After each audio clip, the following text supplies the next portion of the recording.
An equilateral triangle is inscribed in a unit square. What is the area of the equilateral triangle? Pause the video if you'd like to give this problem a try, and when you're ready, keep watching to learn how to solve this problem.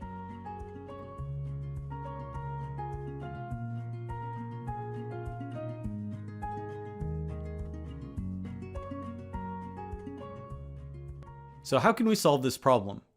Let's write S for the length of the equilateral triangle side. The square has a side length of 1. Now in this right triangle, suppose the other leg is equal to x. By the Gogu theorem, s squared is equal to 1 squared plus x squared. Now consider the following right triangle.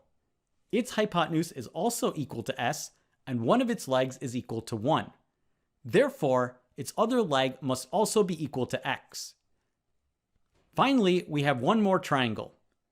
It must have legs of 1 minus x because the entire length of the square side is equal to 1. We therefore have s squared is equal to 1 minus x the quantity squared plus 1 minus x the quantity squared. We'll simplify this a little bit, and now we have two equations. We'll consider this system of equations. We'll subtract the second equation from the first, and the s squared terms will cancel out. We then get an equation in one variable x. We can routinely solve this and we get a quadratic equation. We use the quadratic formula and then we simplify to get two possibilities. X is equal to 2 minus root 3 and x is equal to 2 plus root 3.